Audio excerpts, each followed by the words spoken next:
That's fine, yeah. Thank you very much, Chairman. Minister, good afternoon, everybody.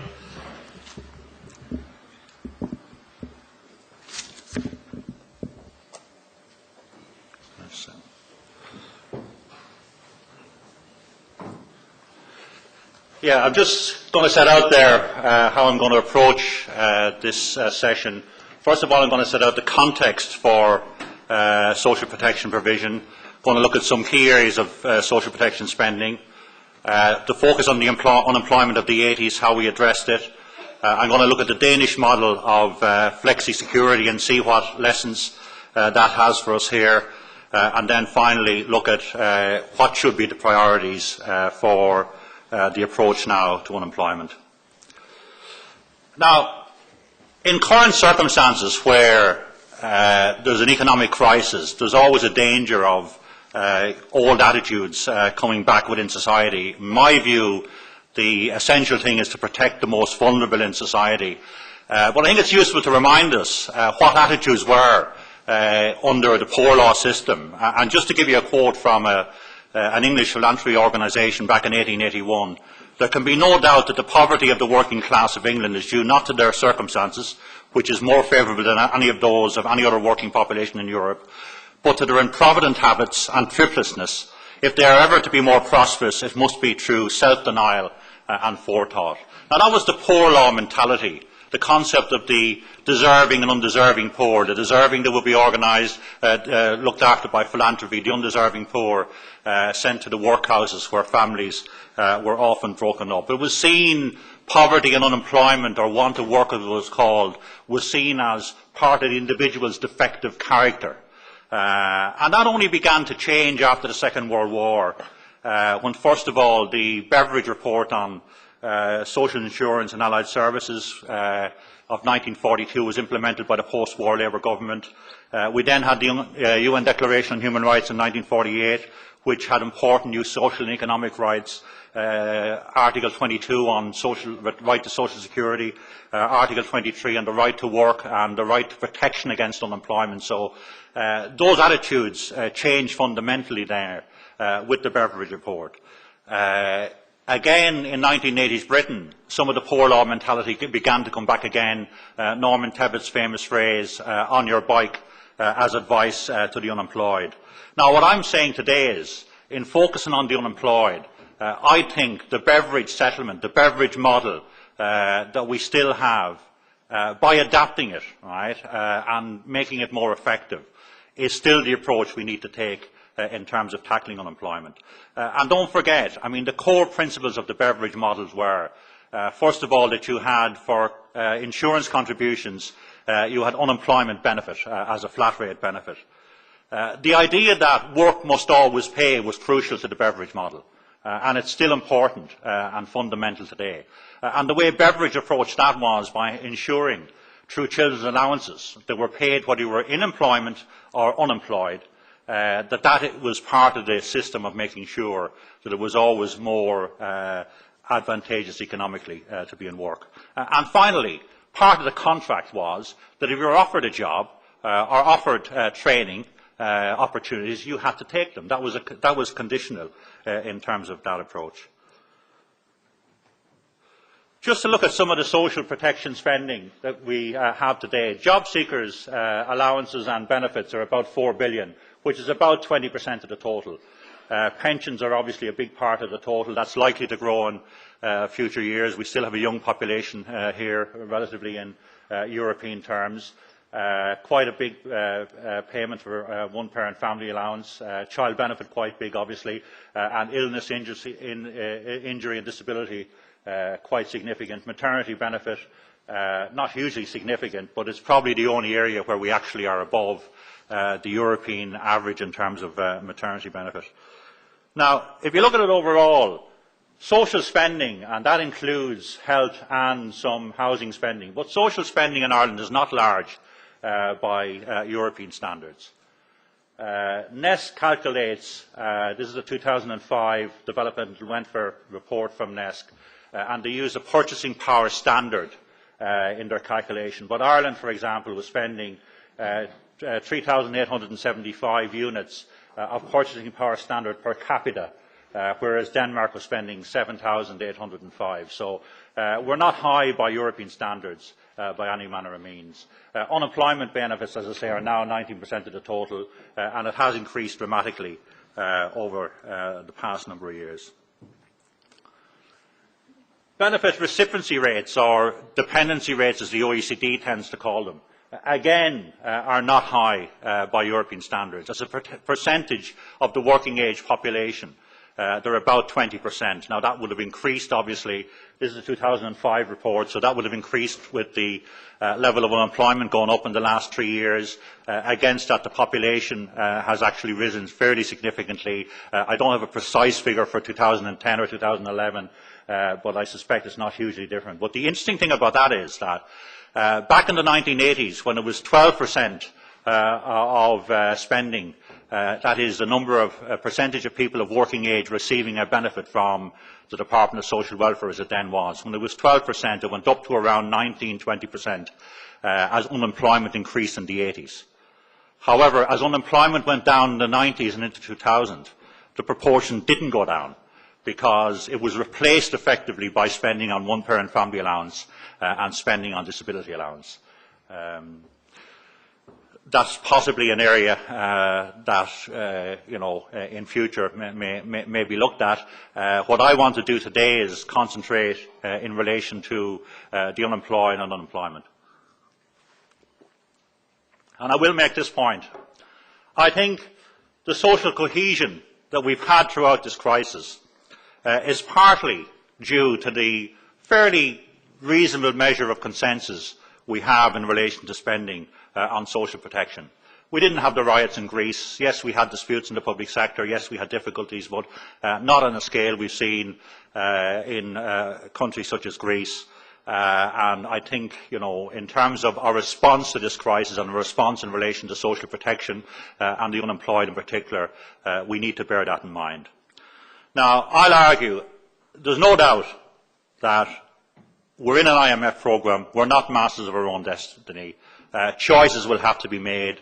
It is going to be difficult. Expenditure cuts are inevitable. There's no doubt about that in terms of the IMF programme. I'm not going to argue that somehow we can get out from under that. That's not the reality of where we're at. I would argue that we have to be a bit more grown up in relation to taxation and issues around that, and ultimately there'll be choices to be made for government. But I'll certainly argue that insofar as the unemployed, be it young workers who never thought they'd see unemployment in this country, or workers generally who thought, well, we've sorted the emigration unemployment in this country. I mean, the shock of the past 2.5–3 years is absolutely extraordinary and fundamental in terms of those people who have now found themselves unemployed.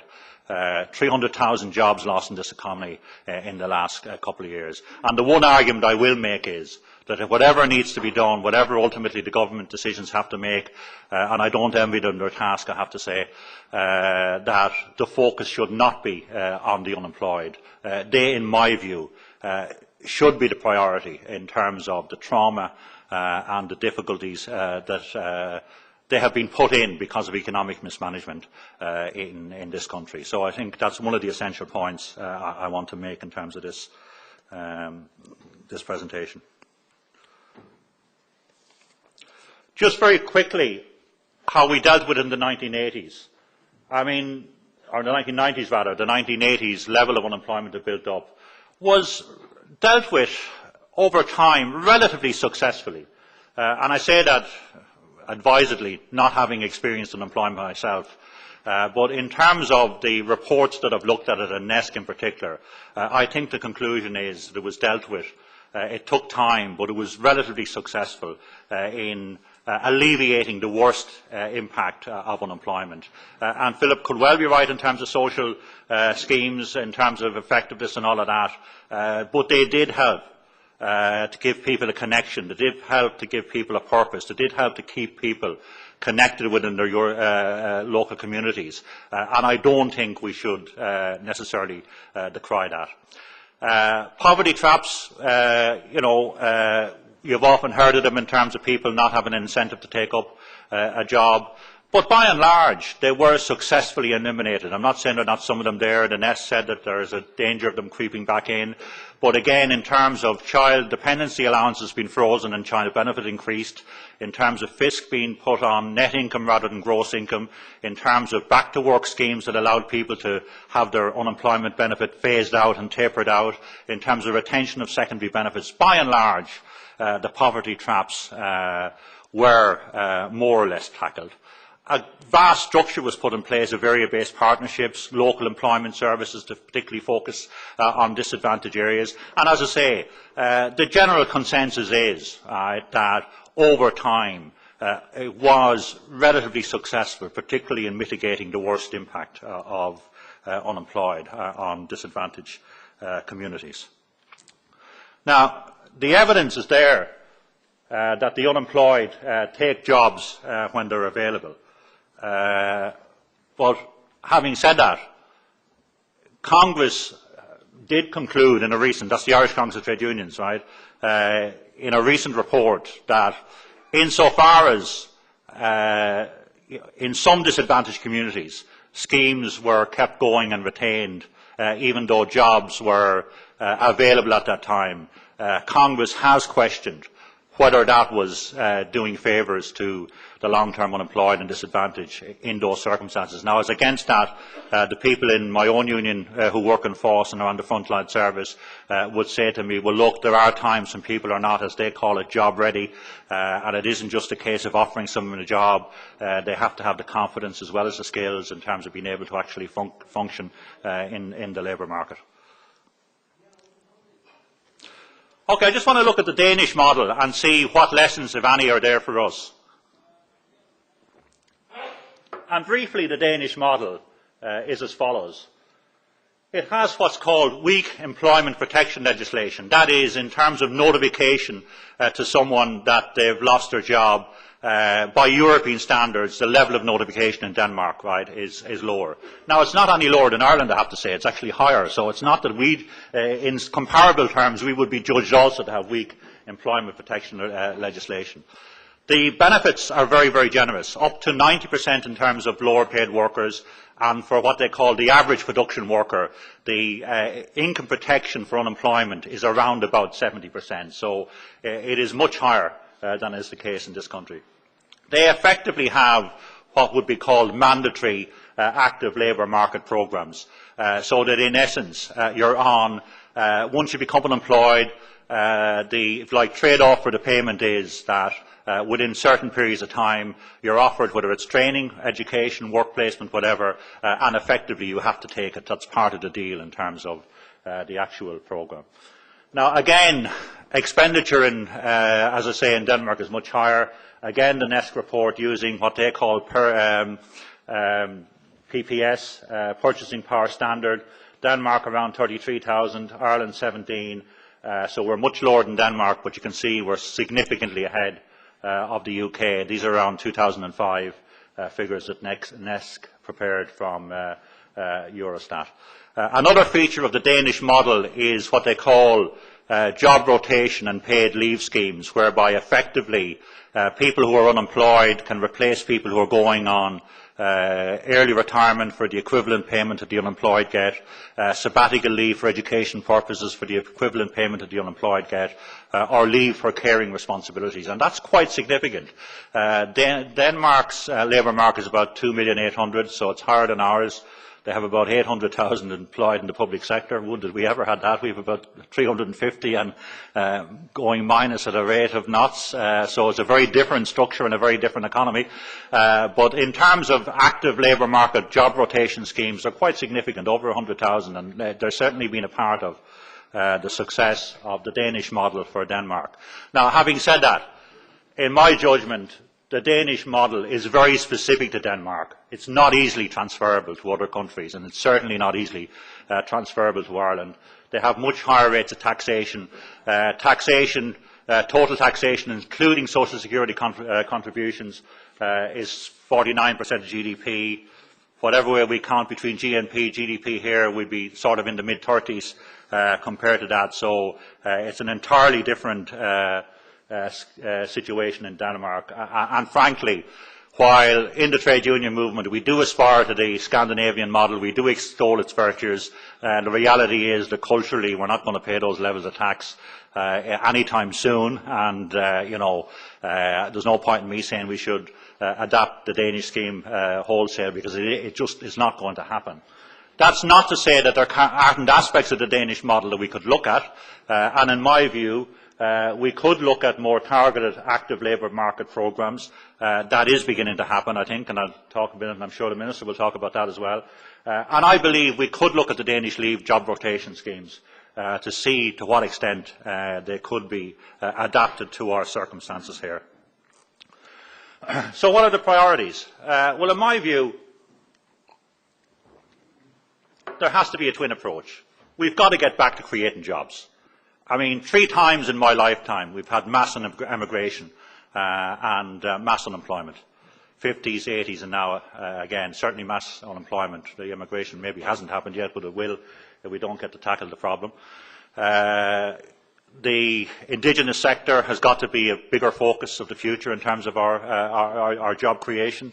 Interesting to see what the Minister for Agriculture had to say about that. I would very much agree with him in terms of what potential is there. We just have to get to a situation where we can be a normal economy and normal society, whether it's like Austria, Netherlands, Denmark, some, and they don't all have the Danish levels of tax, but they've managed to actually make a much greater success of their economic model in terms of job creation that we have. So that's part of it. The other is, the evidence from Denmark is that active labour market policies can reduce the level of unemployment. They can actually work in terms of reducing unemployment. That seems to be the evidence from the Danish experience. So our priority, in my view, has got to be to focus on the unemployed, to focus on getting them back to work through whatever needs to be done in terms of education, in terms of training, in terms of work placement programmes and social employment schemes if that's what it takes. They may not be cost effective as others, but they still have a value in my view. We're not masters of our own destiny, I recognise that, so I'm not saying here today, look, the Minister can renegotiate with the IMF. That's not possible. We have to complete the programme, and hopefully at the other end of it we're going to be able to grow this economy again. Philip has touched on this, so I'm not going to say much about it, but when you look at the live register flows, they are significant. Last year, 557,000 people came onto the live register in terms of new registrations. 544,000 went off it. So the actual flows in the register are very, very significant. So it's not the same cohort of people all the time. But the danger, I think, as Philip pointed out, is we could very quickly arrive at a situation of very high levels of long-term unemployed if we don't manage to tackle this problem significantly over the next 1 or 2 years. And we don't want to be in a situation where it takes 10 years to solve the problem, or 10 to 12 years to solve the problem, as it did in the 1980s.